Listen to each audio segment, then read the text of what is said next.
Well, hello, everyone. I'm Paul Johnson. I'm Director of the IFS, and I'm very excited to be here today introducing this phenomenal piece of work on racial and ethnic inequalities, which colleagues of mine at the IFS, alongside Heidi Merzer of the UCL Institute of Education, have been working on for some considerable period of time. It is part of our Deaton review of inequalities, one of about 20 substantive pieces of work that we're doing looking at inequalities across many dimensions.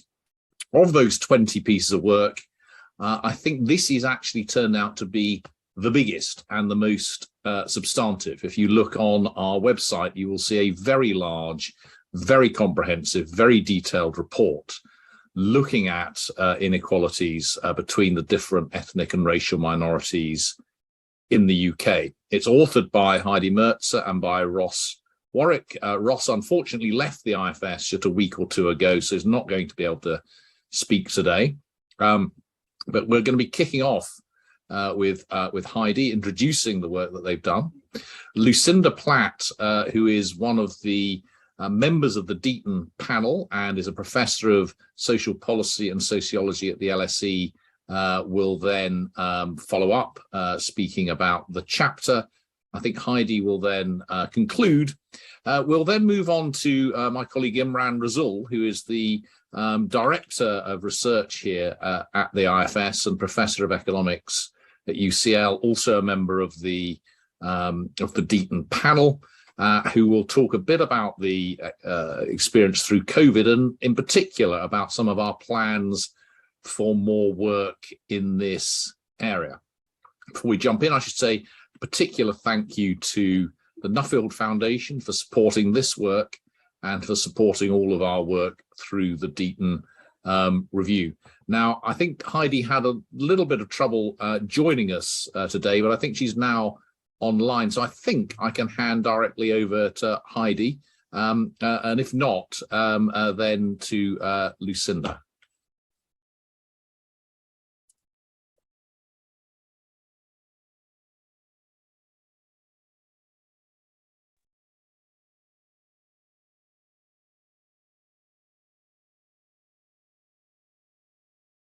Hello, everybody.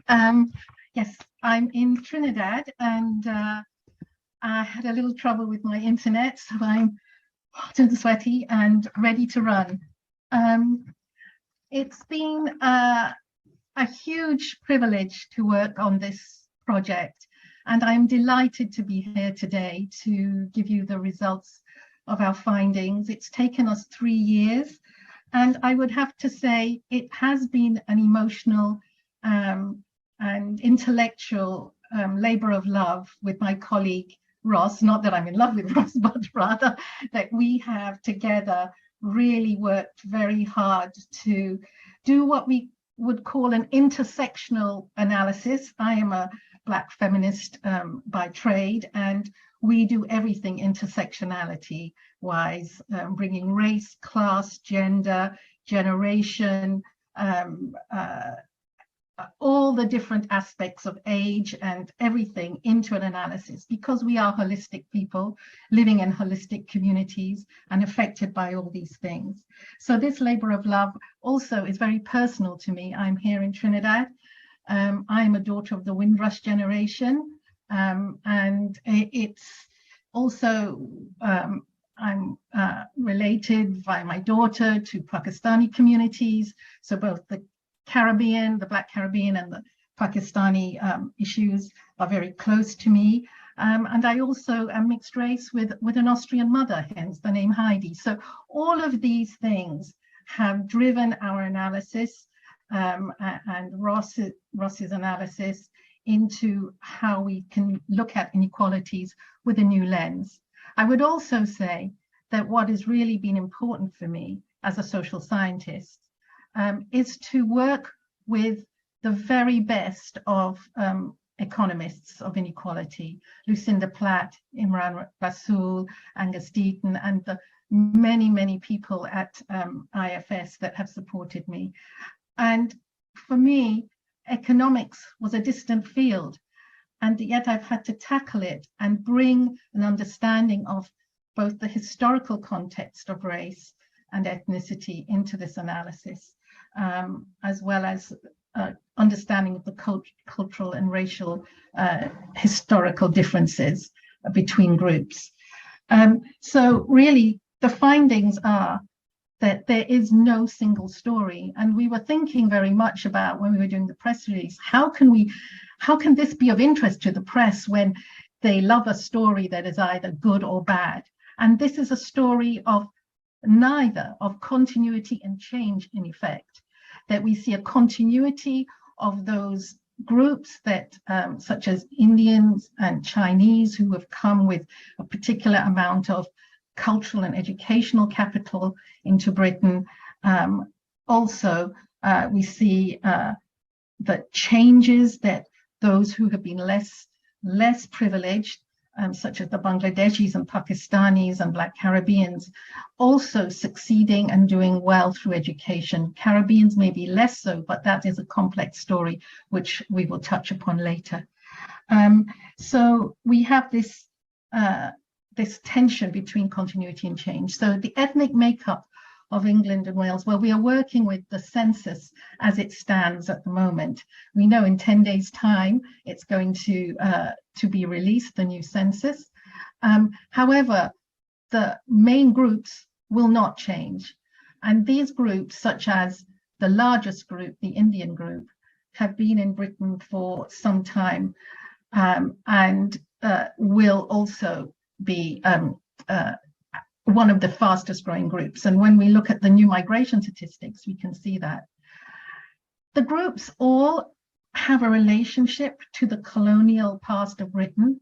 India, Pakistan, Bangladesh, the Caribbean and Africa were all implicated in the colonial period. And therefore, as Stuart Hall, our great social theorist, says, you know, we are here because you were there. So there is this connectivity between the ethnic groups. And we can see that Pakistanis are also will be one of the fastest growing groups in Britain in the future. Black Caribbean is very similar to the white population. And here we see that the white population is an aging population. In the 2011 census, they only grew by 2%.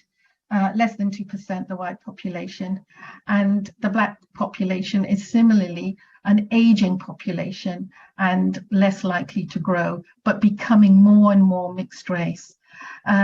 We see the other white group as well, a growing group, and we see that ethnic groups from Asian backgrounds, by that I mean Southeast Asia backgrounds, growing by about 166%. So these are fast growing dynamic groups.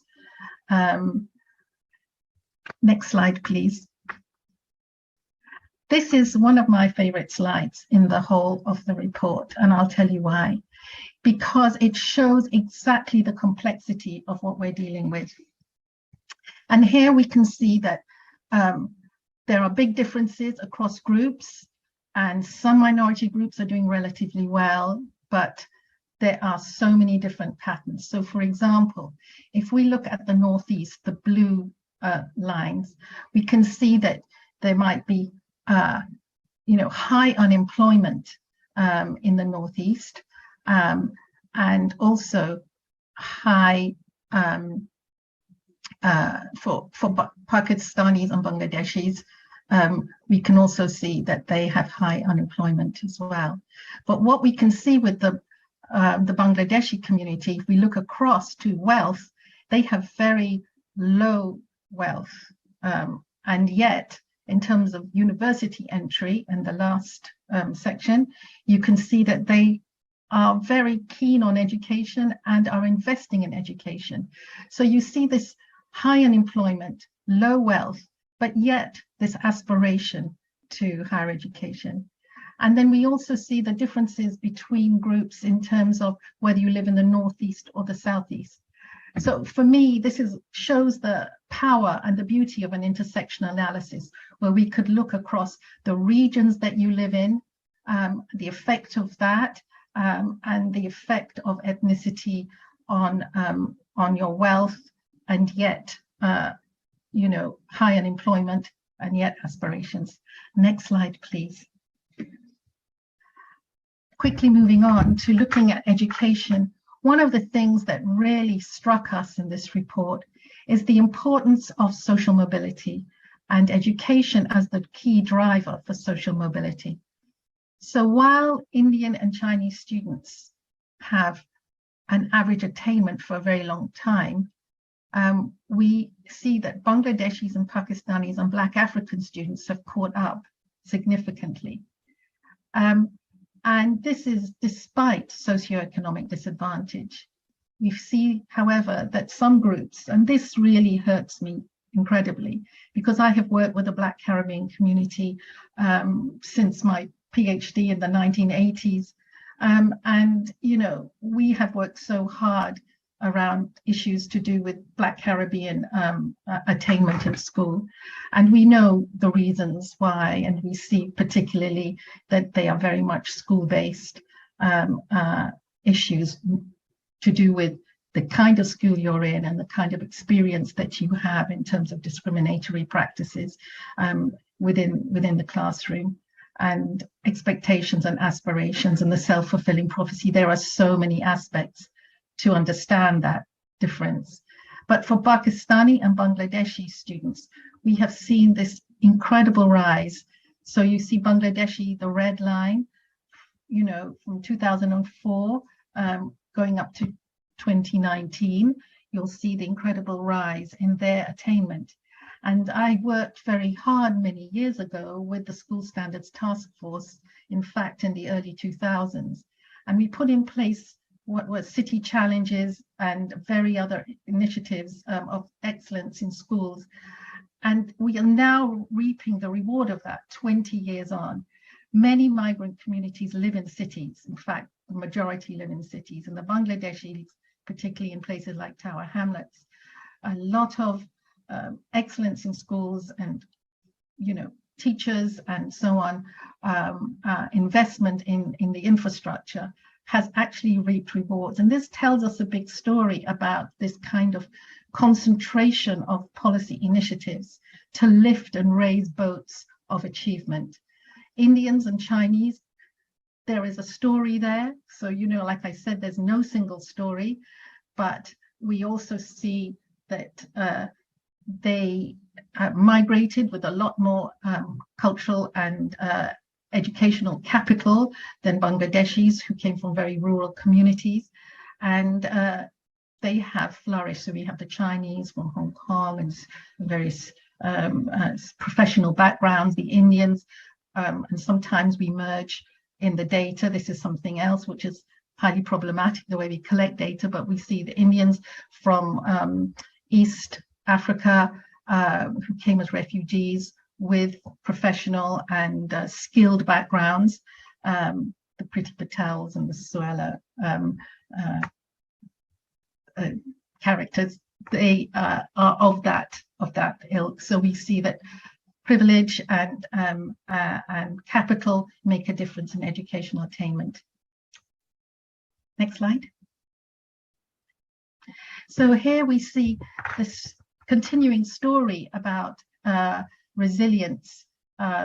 So a proxy for social class, it's a weak proxy, is free school meals. And we see that attainment gaps relative to white British are you know, still significant, but we see that young people on free school meals, particularly at Key Stage 4, their attainment points, they're doing much better than the white British students. So this is a significant issue around the investment, again, the social mobility investment that communities are willing to make even in difficult circumstances.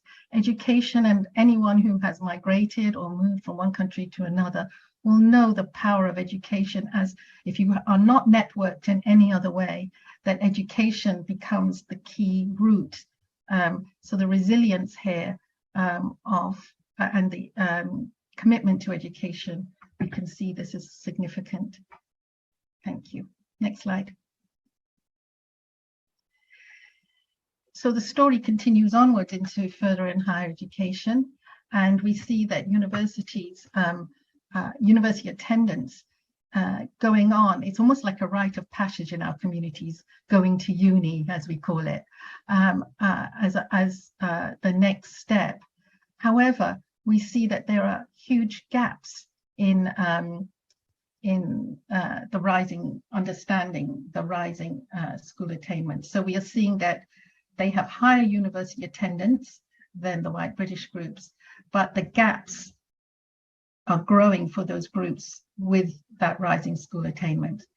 So we see that ethnic minority students are going to universities, but they are often what we might call, quite rudely, the lower tariff universities. And I have to say that I have come through South Bank and Middlesex University, and having taught and had a career in those places. And even though they're called low tariff, the commitment and the wonderful education that you can get in those universities are important, but they don't have the same cachet in the labour market.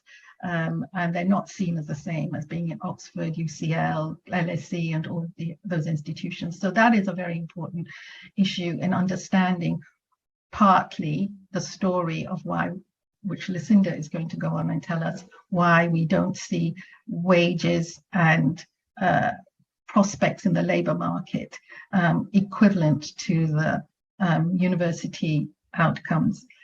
What we do see in higher education is, for over 30 years, a large gap in attainment.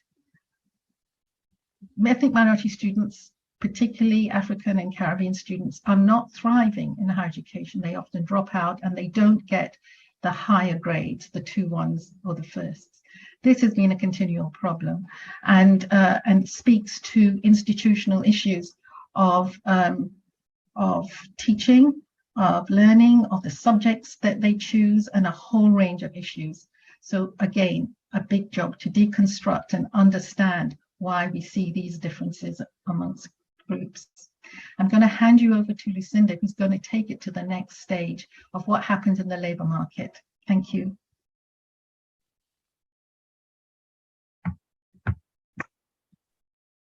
Hello, just going to switch on my camera. Oops. Oops. Sorry, I will be with you in a second, live. Okay, back to screen sharing. So I'm going to move on to talk about the labour market. I'm going to start by looking at employment rates, and here I'm going to show some of the similar pattern of convergence over time, and also continuity and difference that Heidi highlighted just before. Starting by looking at employment rates, we can see some substantial convergence in employment rates over time. So these are employment rates relative to, of minority groups relative to the white British majority. And you can see that increasing trend towards the dotted line, which would equal parity, and even some overtaking of that line. So there's been a substantial narrowing of gaps, but at the same time, some substantial differences remain. We have gaps of 5 percentage points, for example, still remaining for Black Caribbean men, while at the same time, those of Indian origin and other white ethnic groups have now higher employment rates than white British men. We see something a bit similar for women. There's also been some convergence over time. between the groups. And what this doesn't show is that we need to see this in the context of substantial increases across the board in women's labour market participation. So the white majority women, who are the comparator to compare the minority groups against here, they themselves have seen an increase of 11 percentage points in their employment. While there's been an increase of 22 percentage points for Black African women and 24 to 25 percentage points for Pakistani and Bangladeshi women. These are huge increases. And so on the one hand, we've had these huge increases. On the other hand, you can see that substantial gaps nevertheless still remain, particularly for Pakistani and Bangladeshi women. These gaps are in part driven by differences in participation in the labour market, but they're also driven by differences in unemployment. Unemployment rates are higher for all minority group women relative to majority group women. And they're also higher for men from all minority groups except for Indian and other white men. So that's the employment. Once in employment, we can think about, for those in work, how they achieve in terms of attainment of higher social class positions, so, good occupational positions in professional or managerial roles. And this figure shows that here we're just focusing on men. We're just focusing on men from the 4 groups where we can plot their outcomes from childhood to mature adulthood. The blue bar, the first blue bar, shows the extent to which they've attained these professional and managerial positions. And we can see that Indians are somewhat more likely to achieve these professional managerial jobs than their white British peers of the same cohort, while Pakistani and Caribbean men are somewhat less likely to. However, if we think about what that means in terms of their attainment of upward mobility, if we take into account differences in social class origin and the particularly disadvantaged social class origins that many minority groups face, that gives us the green bar. That shows how there is actually, like for like, when you take into account social origins, greater attainment of these positions for men from all these groups. They're achieving higher upward mobility. And the third bar, the grey bar, shows that this has been achieved, as will not be surprising given what Heidi has just been saying. This has been achieved by education. So it's almost entirely, it's either entirely or almost entirely driven by the educational attainment. So relative educational success, including particularly relative educational success of those from relatively disadvantaged backgrounds, is enabling minority groups to match or outperform white majority of a similar social class background when they are in work. So this is kind of a good news story, but again, it's not a complete one because it is just conditional on being in work. And we've seen that the employment rates themselves differ. The picture also looks a bit more complicated if we turn to look at earnings themselves. So this graph again goes back to looking at change over time. And it shows earnings, relative earnings over the last 25 years. And it shows that while some have seen strong earnings growth over this period, others have plateaued relative to the white majority or even slightly declined. And at the most recent period, we see that there are still strong wage gaps, strong earnings gaps across groups. These are particularly marked for Pakistanis, but you can see that all the groups except the Indians are below that line of parity. So how do we understand these wage gaps? Well, there's a lot going on in terms of looking simply at wages over time. These combine people with different characteristics, and they also combine people from different generations. So here in this slide and the next slide, I'm just going to pick out 2 groups of men where we can look in a bit more detail, Indians and Caribbeans. And these 2 groups of men show rather different patterns. And here we've split out the immigrant generation, the first generation from the UK born, the second and subsequent generations. Because of course the jobs and the occupational profiles of immigrants and UK born differ, and one might expect them to differ. And of course, the second generation is also going to be tend to be younger, but also to have higher qualifications. So it makes sense to separate them out and then compare them and see what the gaps are relative to otherwise similar white majority and how we might explain them. So in these figures, the immigrant generations are the left hand, the two columns, and the second, the UK born, is the right hand two columns. And the black dot is the overall wage gap. So here for these Indian men, you can see the wage gap that was below the line in the earlier period has gone to being above the line. It's turned to a wage advantage in the later period.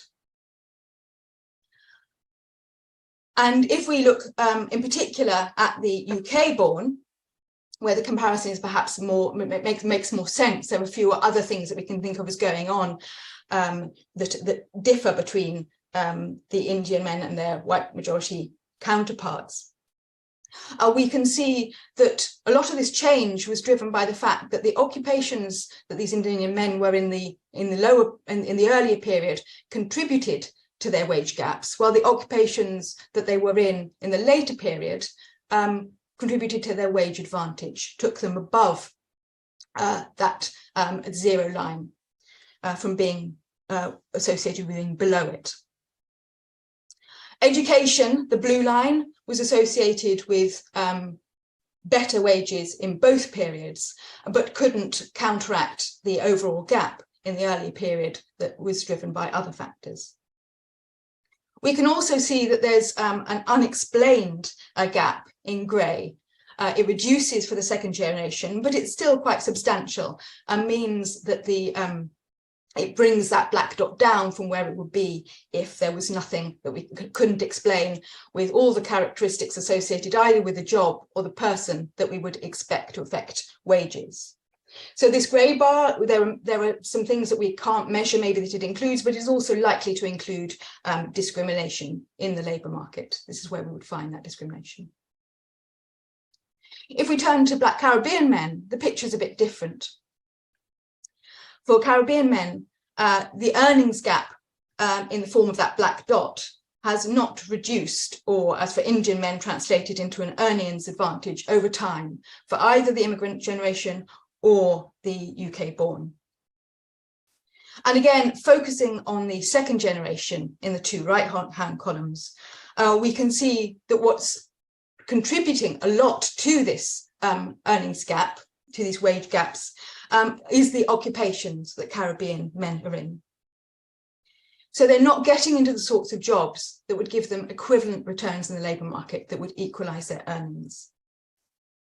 And we can also see in the later period in particular, this substantial unexplained element that's not associated with either the job characteristics or the personal characteristics, but that is associated with lower wages. And again, this is likely to include labour market discrimination.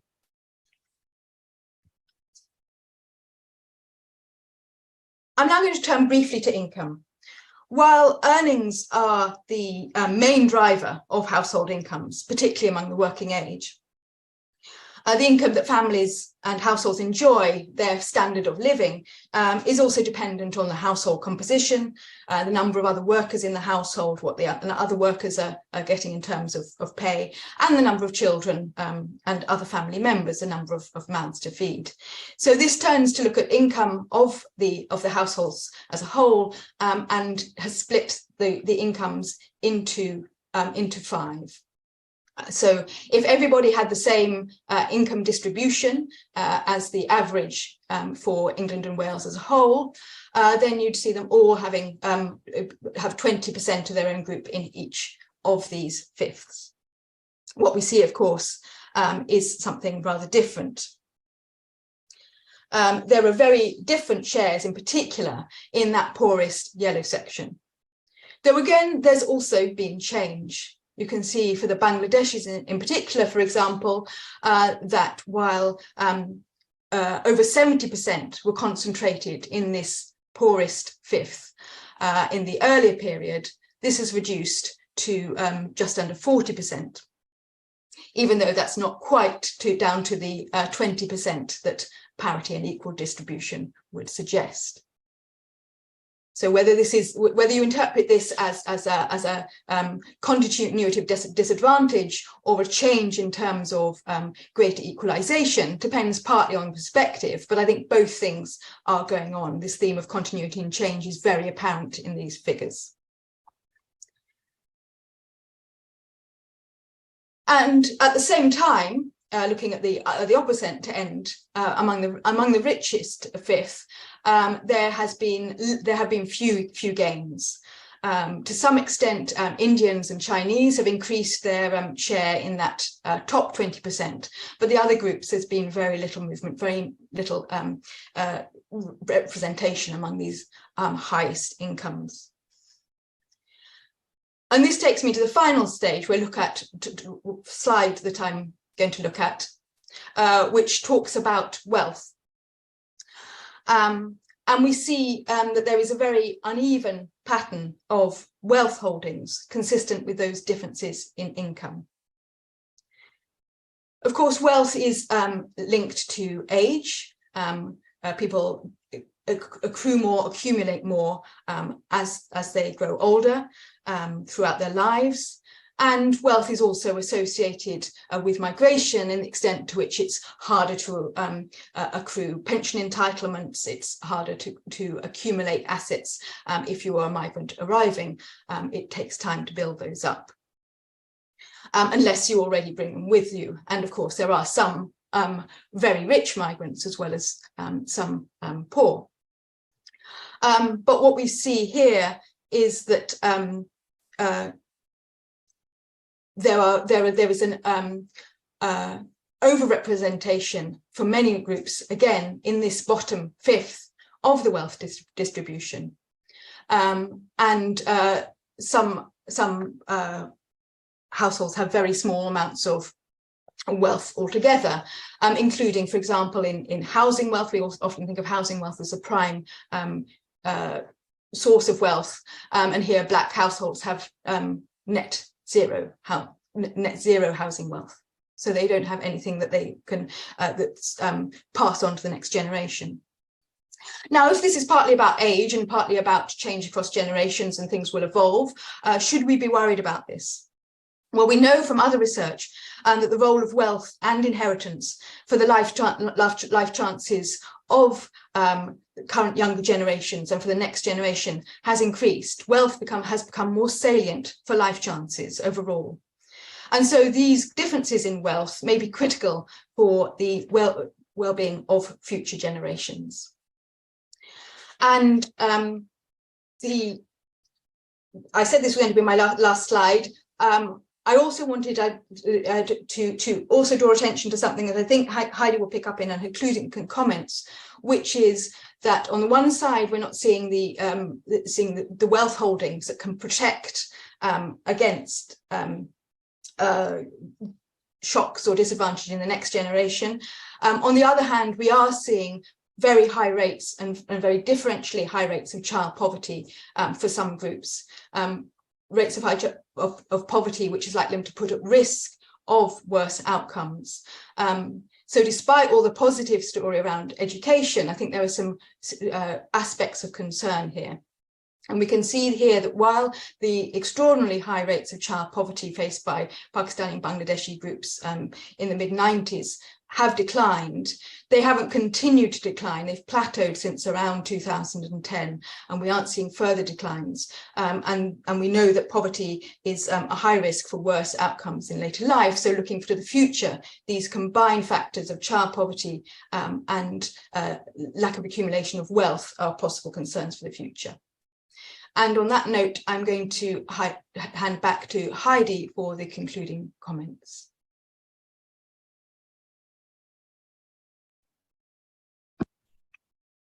Slide, please, Lucinda.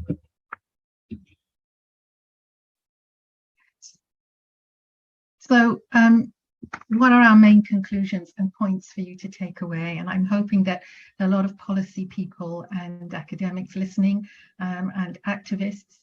And I want to think about 4 takeaway points.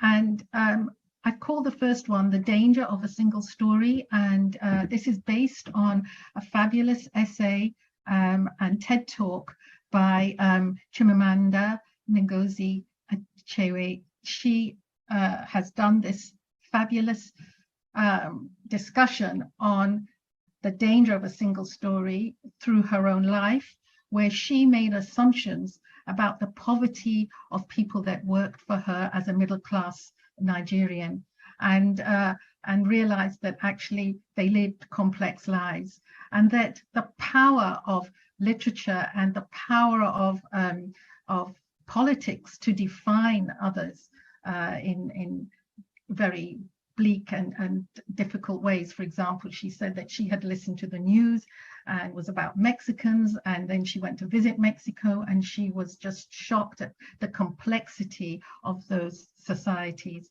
And in the same way that if you tell a story that doesn't begin, for example, the story of Africa with the colonial history, but you just begin the story of Africa about dysfunctional governments, then you only tell half the story.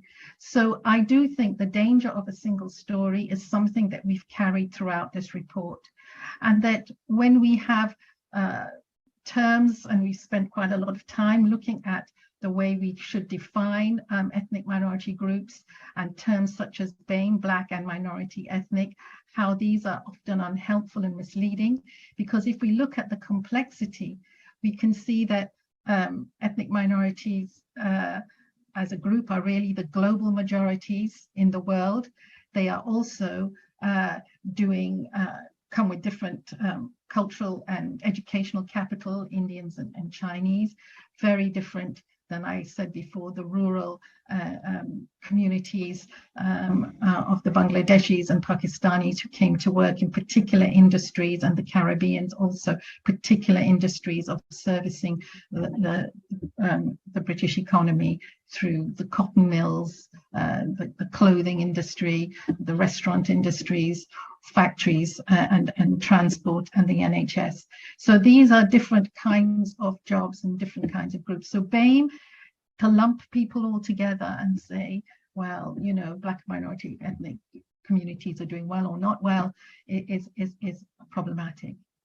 Then I want to draw on great expectations, the best of times and the worst of times. And I do think that this sums up our report, that actually the best of times is to look at education and the successful and wonderful stories of intergenerational social mobility that we are seeing, that kind of resilience that we described, especially for Bangladeshi girls, something that I've written on and feel very strongly about, seeing them becoming nuclear physicists and engineers, and their parents supporting them and through their education is a wonder.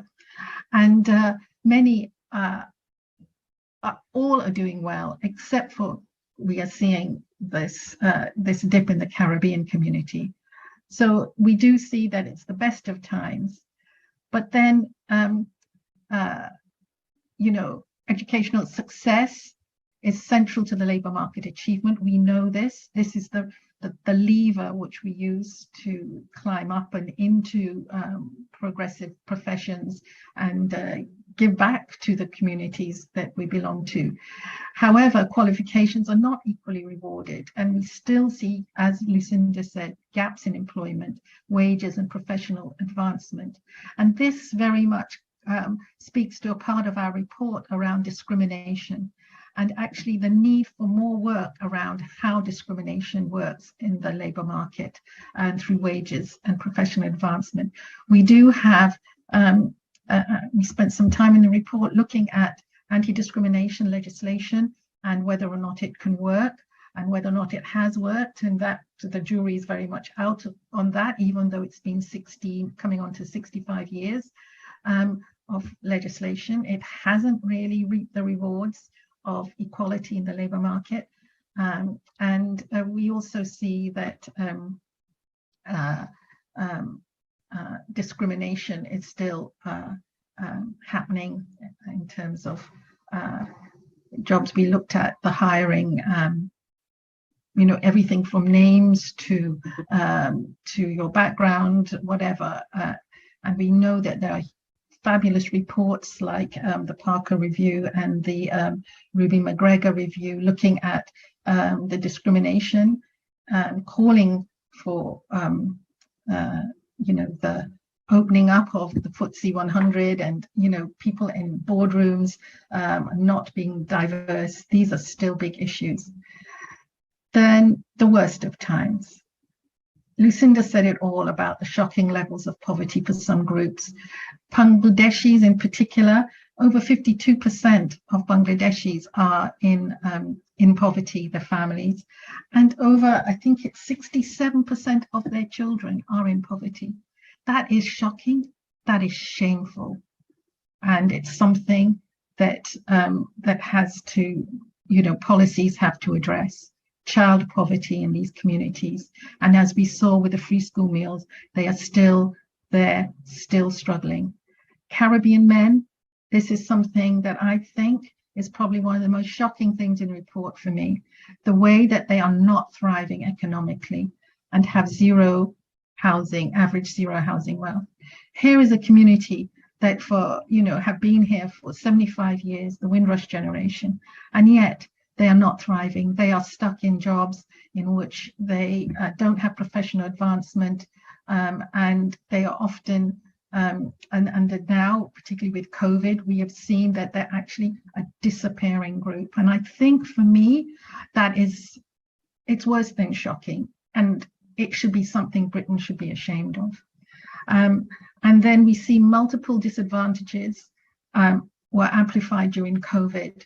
And this is particularly is in terms of health for the Caribbean communities and for Pakistanis and Bangladeshis. There are particular issues of the type of jobs they do, taxi driving, shop front, the jobs that Caribbean people, both men and women, do on caring in the social care industries and so on, made them particularly vulnerable. So the kind of jobs where people live, what they do affects their health. And there are multiple, multiple disadvantages that we break down in the report. And then I want to end on the irresistible rise of multiracial Britain. I guess this is a quote from, well, it's from the book by Trevor Phillips and his brother Mike some time ago in the 90s. And I love the phrase, the irresistible rise of multiracial Britain, because this is not a minority anymore. If we look at the demographics, if we look at the makeup of migrant communities, they are younger, they are fast growing and dynamic populations, particularly Pakistanis and Bangladeshis, in spite of the hardships that they face economically. And they are the future of this demographically aging society. Yet, so many opportunities are not being realized, particularly in the labor market and wages, and racial discrimination and entrenched labor market inequalities still persist. You know, in the report, Ross and I looked at the EFI-POP Leeds projection in 50 years' time. What will Britain look like? And their growth will be phenomenal, according to that projection. In 50 years' time, the ethnic population will increase by 150%. So these are second, third, fourth, coming into fourth and fifth generations. So it is actually about generating from existing, not even talking about migration anymore. It's about the homegrown groups. And if future generations are to achieve their potential, we really do need nuanced, targeted anti-poverty policies that understand the importance of whether you live in the Northeast or whether you live in a city, whether you live, you know, savings and income. And really, important to drilling down policies. We talked about, you know, sometimes the inefficiency of race-neutral policies that are not targeted at particular groups. Because when, for example, if you look at the Bangladeshi girls and why they've done well, it's because they were targeted.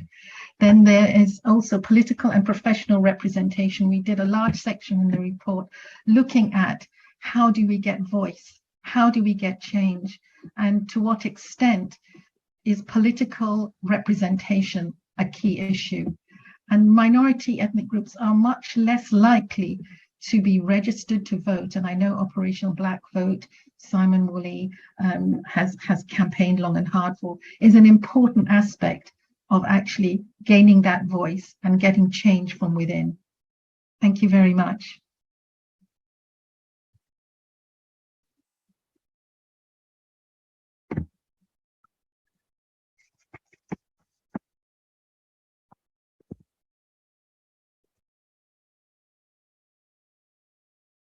All right, thanks, Heidi. I'm going to pick up from some of those themes to describe sort of IFS's future agenda in this area. But I wanted to start by congratulating Heidi and Ross again for an absolutely incredible piece of work that hopefully will be a sea change in how economists and other social scientists view these issues, and the role of policy as well as the role of other agents in society to help address some of these inequalities. It's unfortunate that the report is being launched just at a time when the economy appears to be on the cusp of a major downturn. So what we're projected to see in the future are sort of rising unemployment rates, potentially rising interest rates, and sustained higher energy prices. The autumn statement that's coming later this week will give us new policy changes in terms of potentially on tax rates, on tax thresholds, and investment into public services. I think the report makes clear that all of these types of changes in the economic environment and our policy responses to them could have very large and sustained impacts on inequality across racial and ethnic groups. So some of the changes that and sort of continuity and stability in ethnic differentials that were highlighted in Heidi and Lucinda's presentations could well be impacted by how we respond in the short term to this major and potentially prolonged economic downturn. So the good news in terms of the convergence in employment rates amongst men that were documented in those earlier slides, that could be halted or reversed by the current economic climate. We're already seeing higher unemployment rates amongst men for Pakistanis, Bangladeshis, Black Africans, and Black Caribbeans. And similarly, amongst women, higher unemployment rates amongst Black African and Black Caribbean rates relative to the majority population. Other potential trends that could be in danger of stopping or reversing the long-term convergence in poverty rates that were described in the earlier presentation.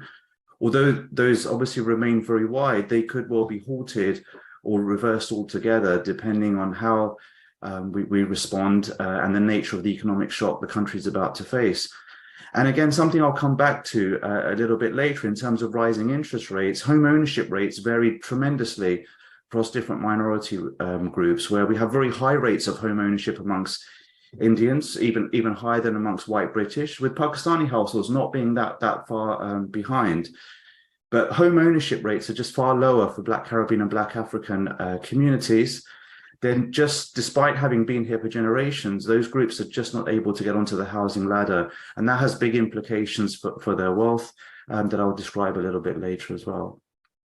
So we've been here before. I mean, the last economic recession was caused by the COVID pandemic, and that was a moment in history that really revealed very stark pre-existing inequalities across groups, that both the health and economic shock caused by the pandemic caused some of those to widen further. So work conducted by Lucinda and Ross during the pandemic revealed very large differences on COVID mortality rates across groups, as illustrated in the figure there.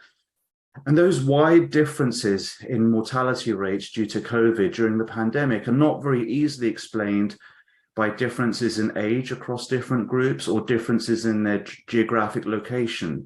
In fact, those two forces tend to push in opposite directions. And so even accounting for some basic drivers of mortality rates based on age and geography, it's still the case that for a large number of groups, mortality rates during the pandemic were just orders of magnitude higher than we might otherwise expect based on things that we can measure as being different across groups. So mortality rates were over 4 times higher amongst Black Africans than we might otherwise have predicted, almost 3 times higher for Pakistanis, double for Black Caribbeans, and almost double for Indians, which is a group that on many other dimensions, we're seeing their economic outcomes are moving in very positive directions.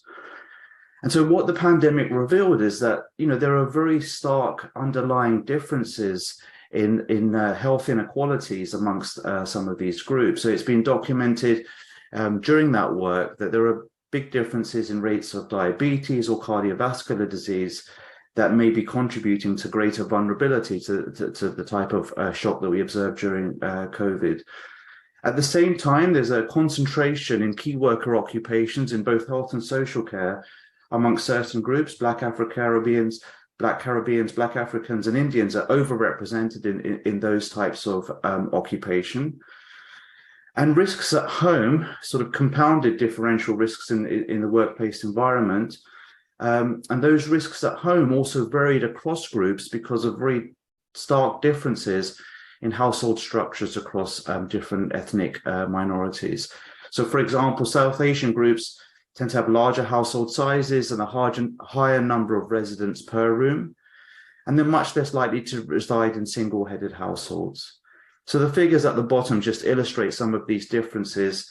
The figure on the left just shows sort of the prevalence of at-risk health conditions pre-pandemic relative to the white British population. So you see worse health conditions, especially amongst older age groups within some of these communities, such as Pakistanis and Black Caribbeans, that may well have contributed to some of these dramatic differences in differential mortality rates. And the right-hand side figure shows differential degrees of exposure through the workplace in terms of the proportions of those populations by group and by gender who are working in health and social care roles. Of course, these types of health vulnerabilities are compounded by economic vulnerabilities. So amongst many minority groups, there's a greater reliance of families on a sole earner and a greater number of dependents within those families. And in addition, there's a concentration of many minorities and occupations that were shut down due to social distancing or because those individuals are primarily reliant on forms of self-employment. That's illustrated in the left-hand side figure, sort of those differential rates of exposure to industries that were shut down because of this concentration in the types of occupations that are done across different minority groups.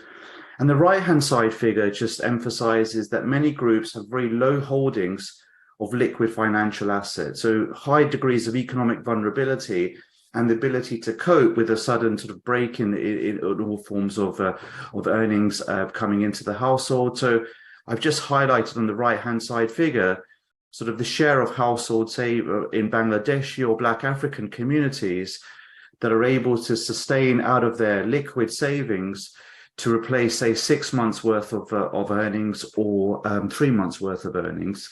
So you're seeing, fewer than 15% of those households being able to survive a big economic shock just on the basis of being able to use their liquid earnings. So that's a high degree of economic vulnerability to changes in the economic environment that we observed during the COVID pandemic. And there may well be important interactions between some of these dimensions and ongoing changes in the economy that are going to play out over the next couple of months.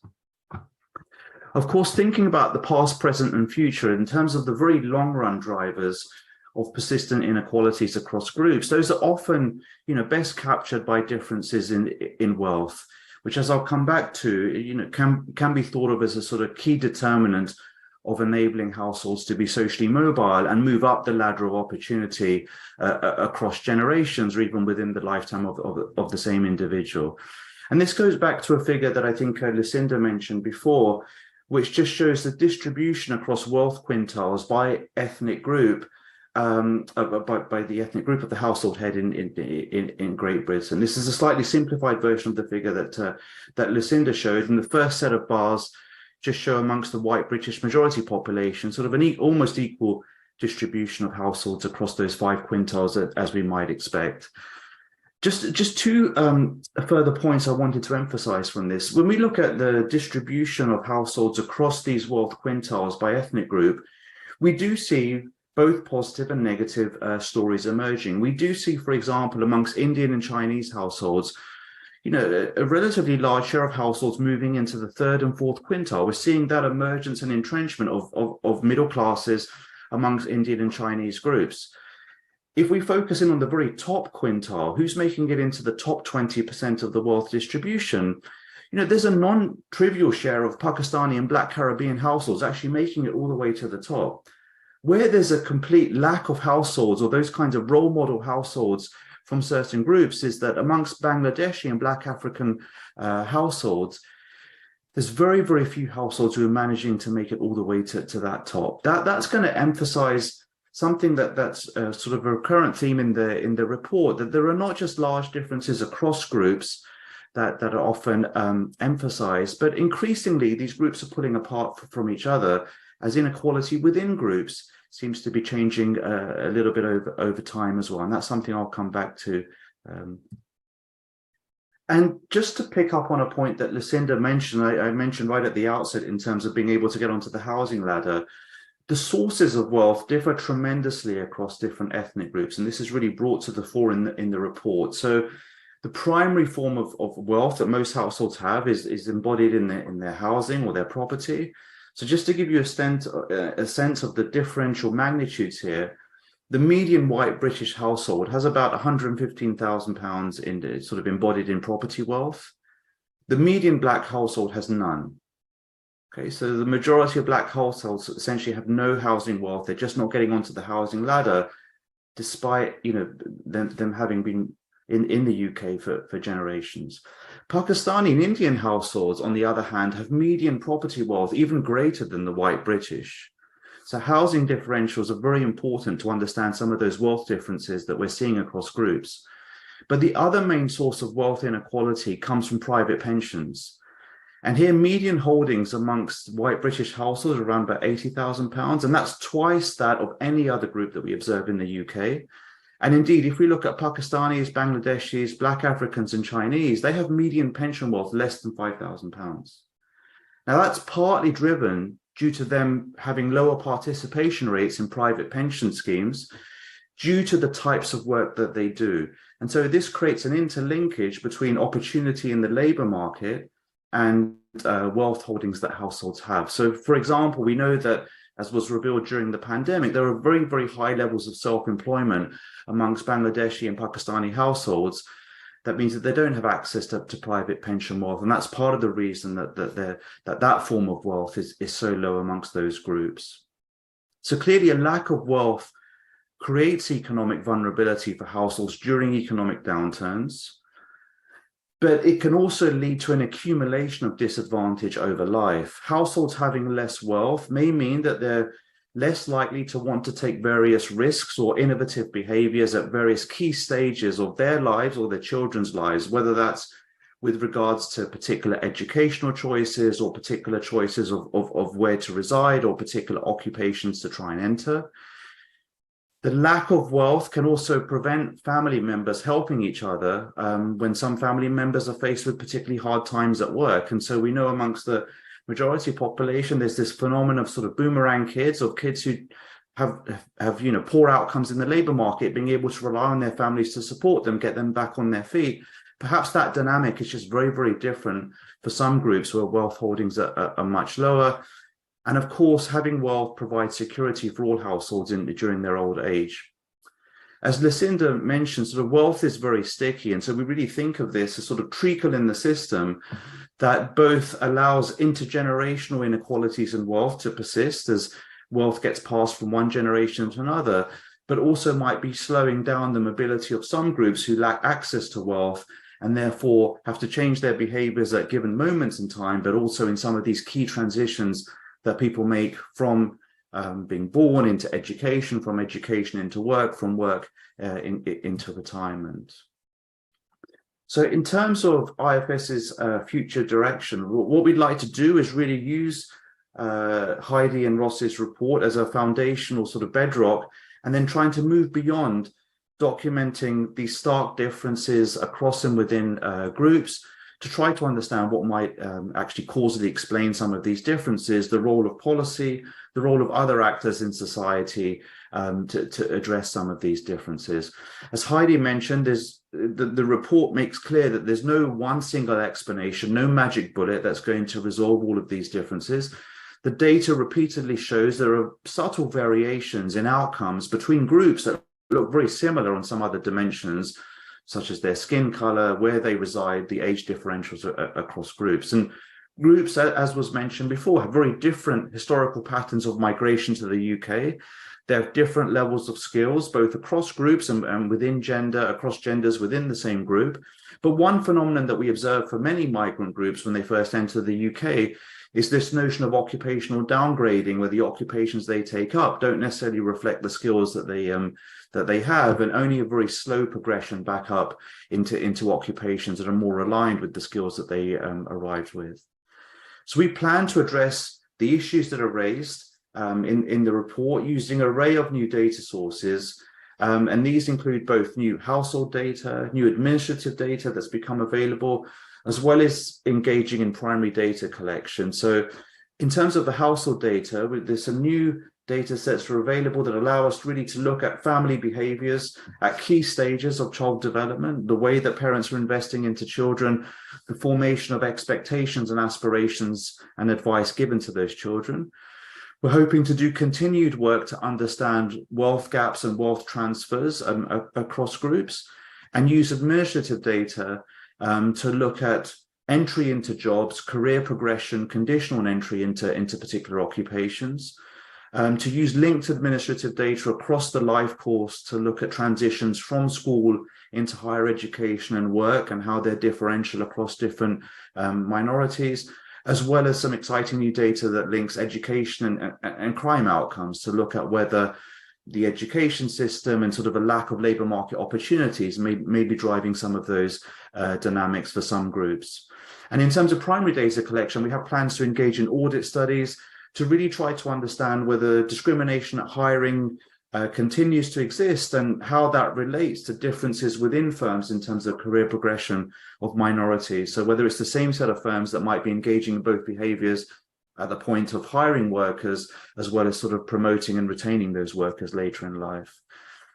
As was mentioned, there's sort of we can think of this agenda as sort of taking on board, so there's rapid change on some dimensions and remarkable sort of stability on other dimensions in terms of the persistence of ethnic differentials. So in terms of the rapid pace of change on some dimensions, there is this very positive story about rapid sort of convergence and overtaking in terms of educational attainment between some groups and the majority population. And in many of those cases, the minority groups are overcoming sort of huge disadvantage, economic disadvantage as we would typically measure it.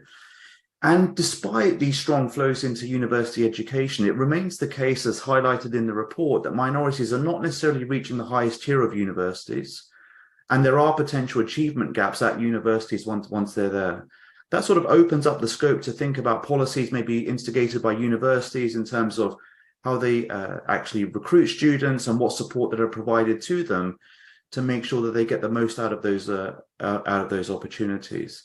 But this rapid pace of change in educational outcomes also means that there's a potentially a generational divide in both the education and work experiences between parents and children within minority families. And that may provide children with potentially limited advice on where to study, what to study, and what job opportunities are there. So understanding the sources of information and advice, expectations and aspirations that are driving some of these changes over time will be critical in sort of our future agenda. And then as was highlighted, I think, in one of Lucinda's slides, we do see this steady convergence in employment rates across men, among men across different groups. But again, that's kind of hiding some important and worrying trends that are going on in terms of the nature of work that different groups are being exposed to. The differential access to good jobs, the differential access to jobs that provide career progression is quite stark across different minority groups.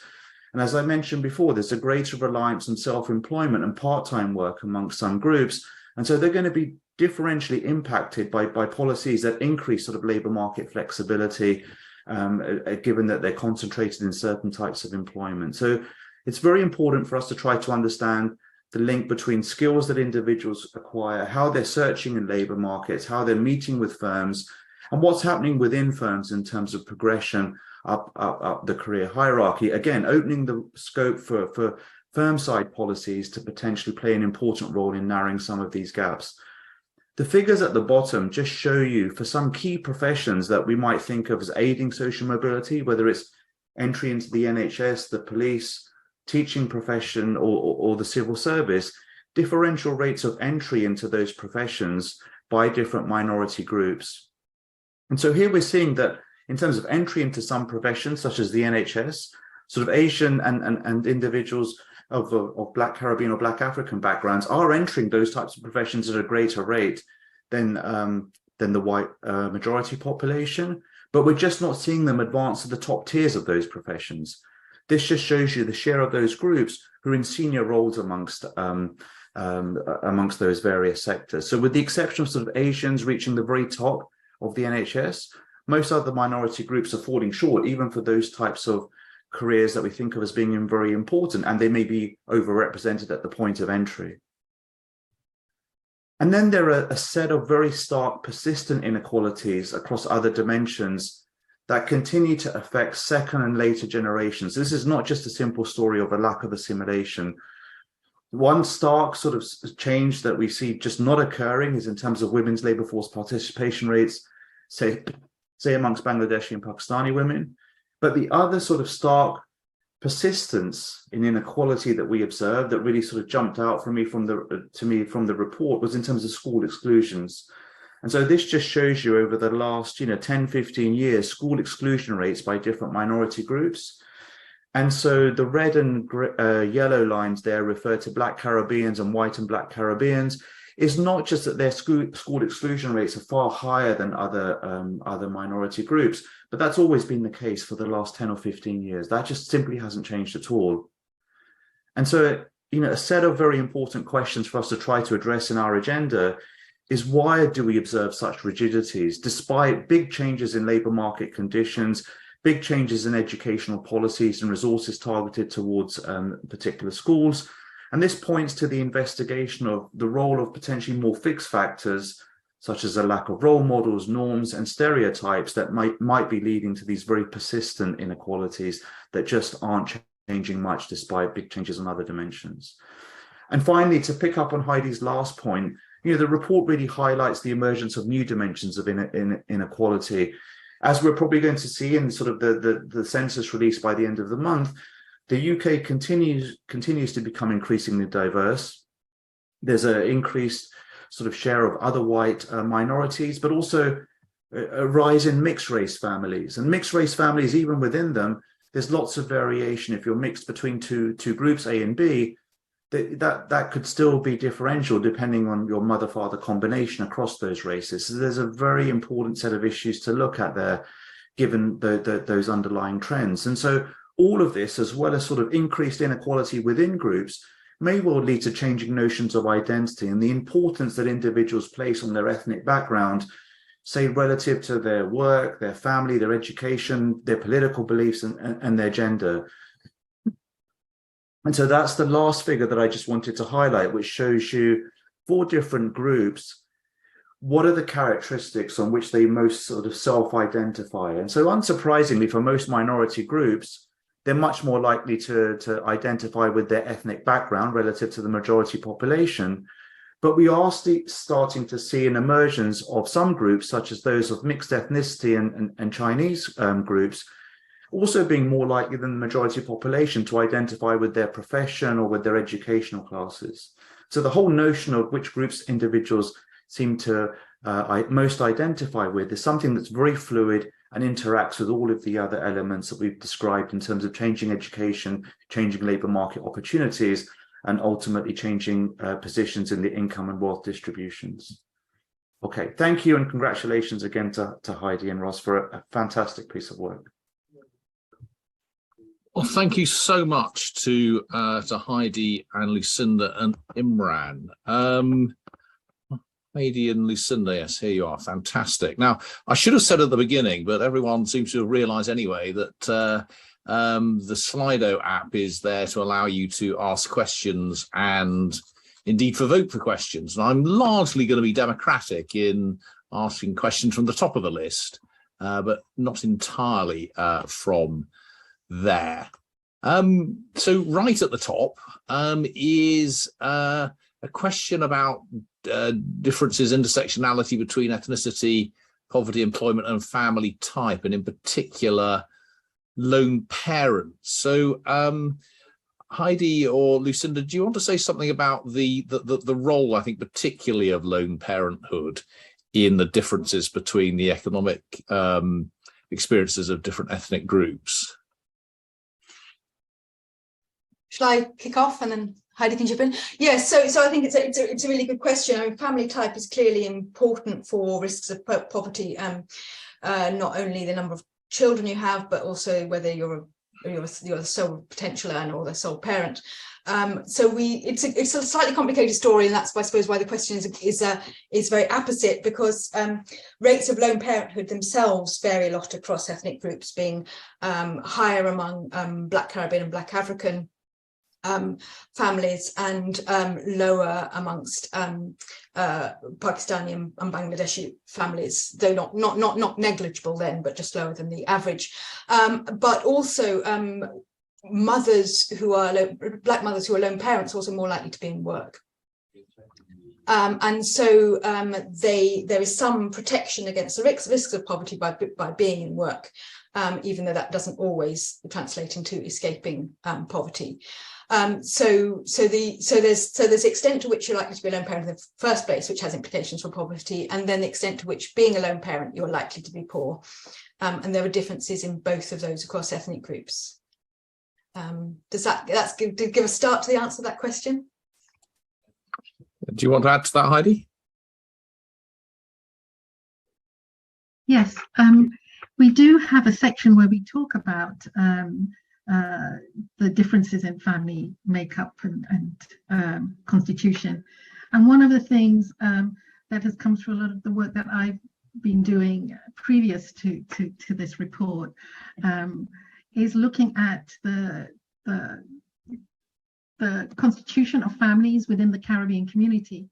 And one of the reasons that we see a lot of lone parent families, single parent families, single female-headed household, should I say, in the Black Caribbean community is very much linked to the argument I've been making throughout, is that the colonial plantocracies that actually spent a great deal of time and effort destroying the Black family, because in order to have successful programs of enslavement, you had to make sure that people did not come together, communicate, and children were seen and families were seen as chattel. So we have long traditions within both African American and African Caribbean families where the outcome of hundreds of years of enslavement has meant that single parent households are now part of the kind of makeup of our communities, the emasculation of men and the seen as women as production. So we need to understand that in order to make policies that are relevant to supporting women of color in all the different ways. And just because there are large families within the Pakistani and Bangladeshi communities doesn't mean that there aren't issues to do with the well-being of children in those families, because not only of poverty and large families, but also issues to do with violence in those families and support that women would need in those families. So there is a whole range of issues that are very complicated. There is not a one-stop shop for thinking about supporting female-headed households or single-parent families. We really need to understand the background and the constitution and the histories of those families. Great, thank you. A whole load more questions, really nice, really good ones. Self-employment. What do we know about the role of self-employment as the route into the labour market for new ethnic minorities coming into the country, and also how the balance between that as a way into and up the labour market, but also the volatility and low pay that is associated? Who'd like to have a shot at that one? Shall I have another go to kick off? Yes, and then Imran can probably come in because he mentioned the issue of self-employment. So yes, self-employment rates are very high among certain groups, and this has traditionally at one point was seen as kind of entrepreneurialism, and there is the element to which it is entrepreneurialism that some groups who entered the country, they saw their way to achieving upward mobility as establishing small businesses. We can think of small shops and so on. But for others, self-employment has been much more of a constraint rather than a choice. That self-employment offers a way of entering the labour market where you don't need to be you don't need to go through the employment selection. And so people who find that they're blocked from employment end up in employment. And we see some of that in some of the sorts of self-employment, such as a lot around chauffeuring, taxi driving, and so on, where people can opt into this and they don't need to, they don't without being excluded from those jobs.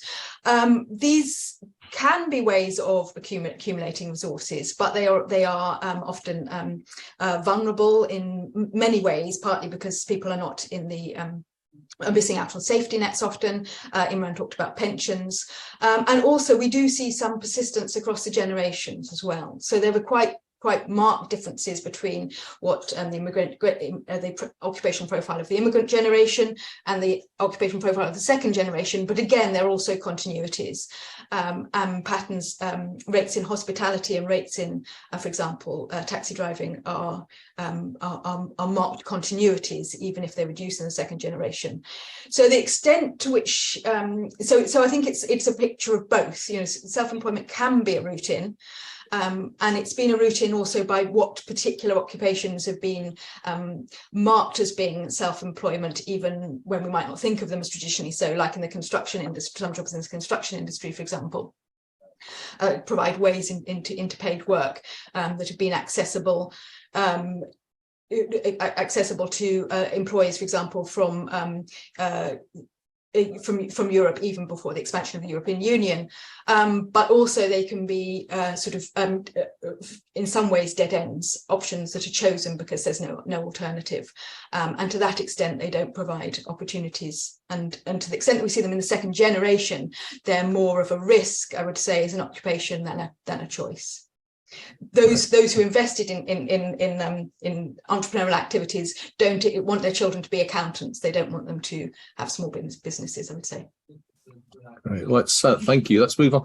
There's a question here which I take as it talks about Tower Hamlets and Lambeth. I mean, I take it as generally a question of if some ethnic minority children are doing really rather well, to what extent is it reasonable to blame racism on other ethnic minority children not doing very well? I mean, the question is phrased in terms of if Bangladeshi students in Tower Hamlets are doing very well, is it plausible to say that teachers in Lambeth are more racist than those in Tower Hamlets? But to what extent can we match this issue of some groups doing really well in school with the idea that there is a problem of racism in schools? Perhaps Heidi, you'd like to have a go at that one.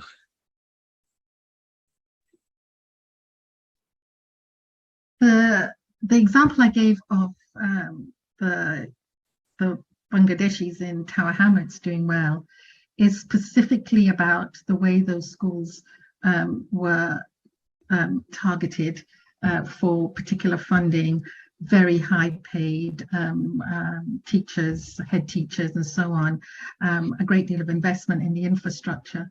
And so the issue was one of really not about racism and overcoming racism, but actually the investment that all children need. And I do think, yes, we do see issues of particular.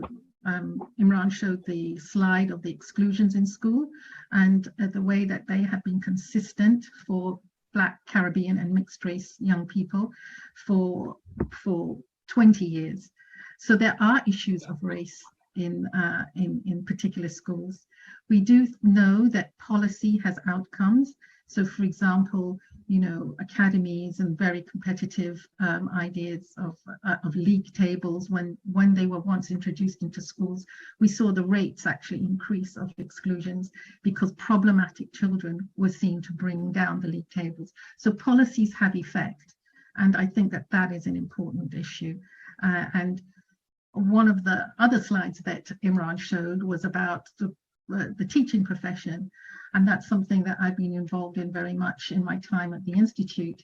And we see that actually Black teachers from Black Caribbean communities and as role models, Imran mentioned that, are not thriving in schools, should I say, and they very rarely become head teachers.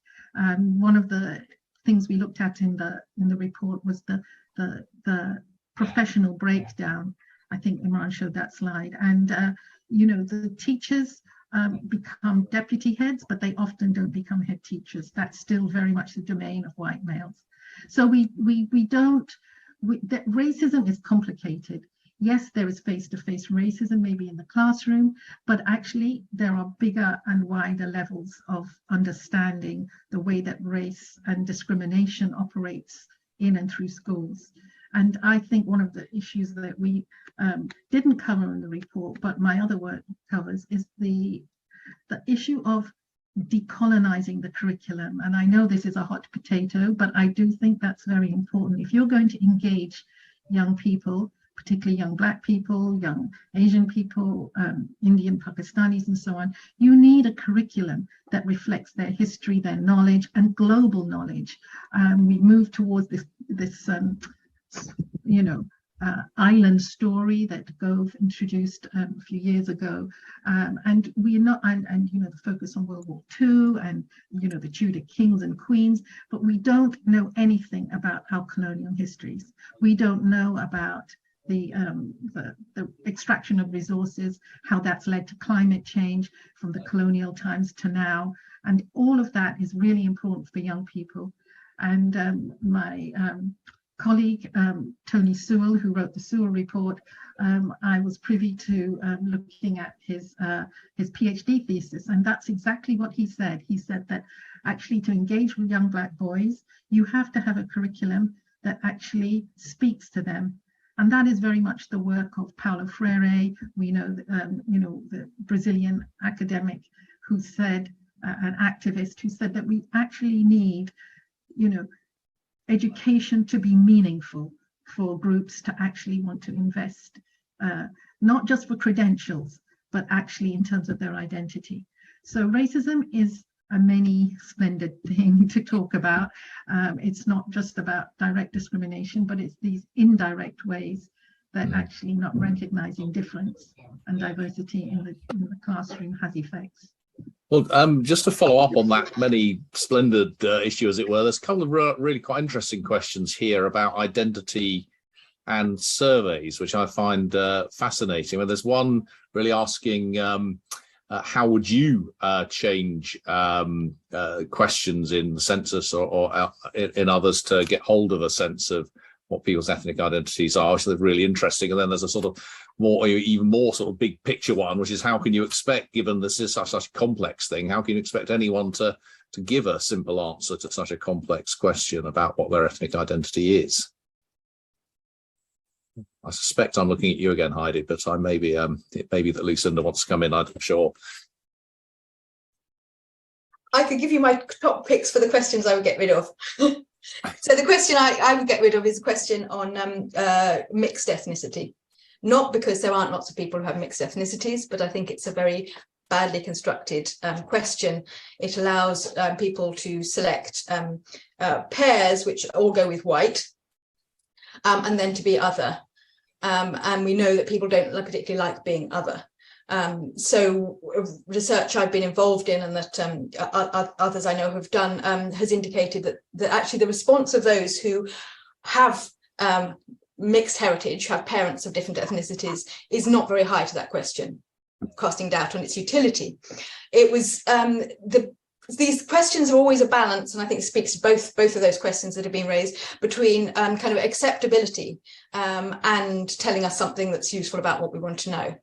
And so to that extent, they do have to be kind of quite carefully tested so that people will kind of recognize themselves in them, and then respond to them in ways that are satisfactory to them and informative to people who want to understand both ethnic diversity, but also the things that go with that.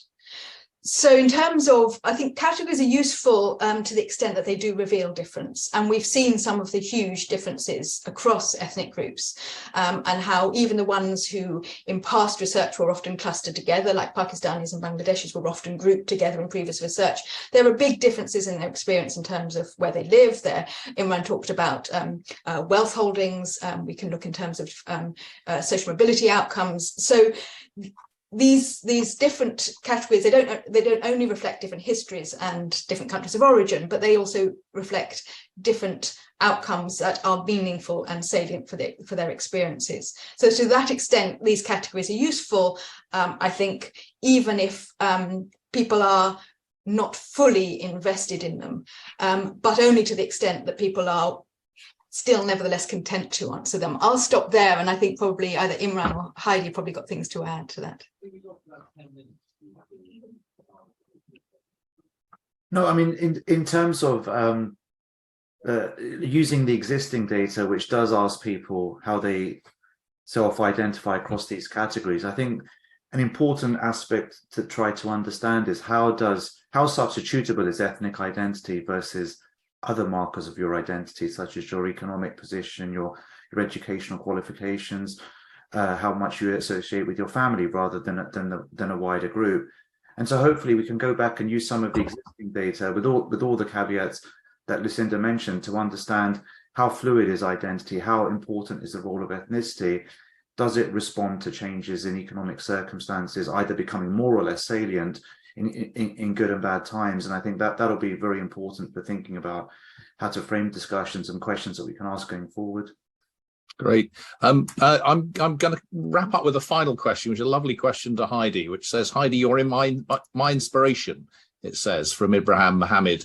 What should younger researchers do to carry on your work, which I think is a great question.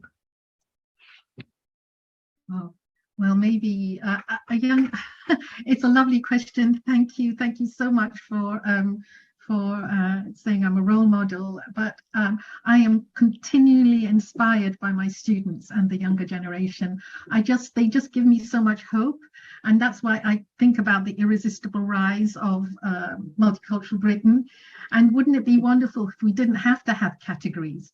Racialized categories and ethnic categories, and we could just look at inequalities. But we do live in a racialized world, and so I would say to young people coming up and going forward is actually look at what float your boat. What it is about your background and your understanding of the world from how you've grown up, from your parents' influence, from the things that you've seen around you.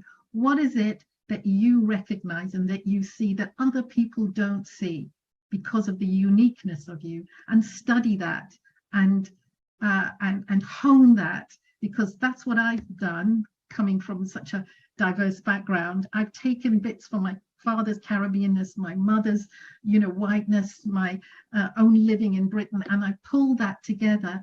And with working with top economists like Paul, Lucinda, Imran,